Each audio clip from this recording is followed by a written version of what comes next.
आज से झारखंड में हेमंत 3.0 सरकार की शुरुआत हो गई है, क्योंकि हेमंत सोरेन ने बहुमत हासिल करने के साथ साथ मंत्रिमंडल का विस्तार भी कर लिया है और जो एक 12वां मंत्री पद खाली था उसे भी भर दिया गया है।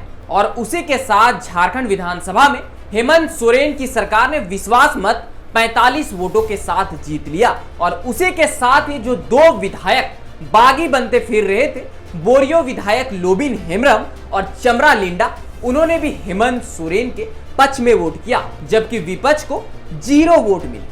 विपक्ष को 0 वोट इसलिए मिले क्योंकि विपक्ष अपने आप को वोटिंग से किनारा कर लिया और इसी के साथ हेमंत 3.0 वापस झारखंड में आ चुकी है। और इसी के साथ कई बड़े बदलाव भी हुए, जिसमें पहला बदलाव हुआ कि हेमंत सोरेन के भाई बसंत सोरेन को मंत्री पद त्यागना पड़ा। अब आपके जहन में एक सवाल आ रहा होगा कि बसंत सोरेन ने मंत्री पद क्यों छोड़ा। इसके पीछे 2 कारण थे।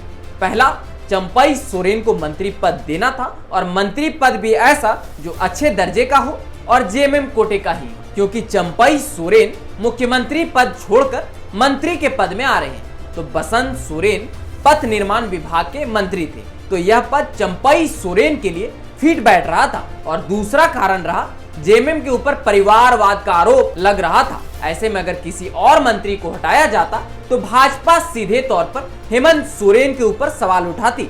इससे बचने के लिए हेमंत सोरेन ने अपने ही परिवार के सदस्य को मंत्री पद से हटाकर चंपई सोरेन को मंत्री बनाया, ताकि उन पर परिवारवाद का टैग हट सके। आपके जहन में एक और सवाल आ रहा होगा कि 12वां मंत्री पद तो खाली था ही, तो बसंत सोरेन को हटाने की क्या जरूरत? उस पद को चंपई सोरेन को दे देना चाहिए था। आप सही सोच रहे हैं, लेकिन उसके लिए बैद्यनाथ राम का नाम तय हो चुका था।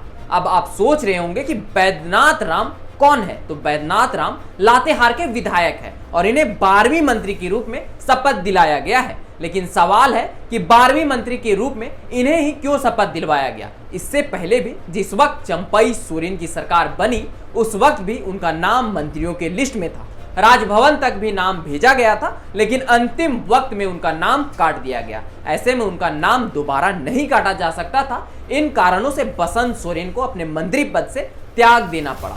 वहीं आपके मन में दूसरा सवाल उठ रहा होगा कि इरफान अंसारी और दीपिका पांडे सिंह को मंत्री क्यों बनाया गया? तो चलिए इस सवाल का जवाब भी आपको बतलाते। कैश कांड मामले में आलमगीर आलम को जब ईडी ने गिरफ्तार कर लिया तो आलमगीर आलम ने मंत्री पद से इस्तीफा दे दिया। तो ऐसे में एक मंत्री पद खाली हो गया। तो आलमगीर आलम अल्पसंख्यक समुदाय से आते थे, इसलिए इस पद को इरफान अंसारी को दे दिया गया, क्योंकि इरफान अंसारी भी अल्पसंख्यक समुदाय से आते हैं और चुनाव में महज 3 से 4 महीने बचे हुए हैं। ऐसे में इरफान अंसारी को मंत्री बनाकर अल्पसंख्यक समुदाय को साधा जा सकता था। इन कारणों से ही इरफान अंसारी को मंत्री पद दिया गया।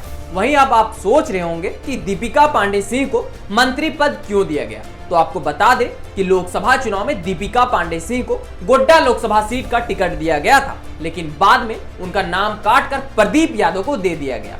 लेकिन दीपिका पांडे सिंह इन सब बातों को भूलकर अपने क्षेत्र में प्रदीप यादव को अच्छी वोट दिलाई और पार्टी के साथ लगातार जुड़ी रही। और इनका दूसरा कारण रहा मंत्री बनने के पीछे बादल पत्रलेख का। बादल पत्रलेख मंत्री रहते हुए भी प्रदीप यादव को अपने विधानसभा क्षेत्र में वोट नहीं दिला पाए। लोकसभा चुनाव में इनका परफॉर्मेंस पार्टी के नजरिए से सही नहीं रहा। इन्हीं कारणों से इन्हें मंत्री पद से हटाकर इनके जगह दीपिका पांडे सिंह को लाया गया। इनकी चर्चा काफी वक्त से हो रही थी। तो हेमंत 3.0 सरकार में 4 नए मंत्री बने हैं।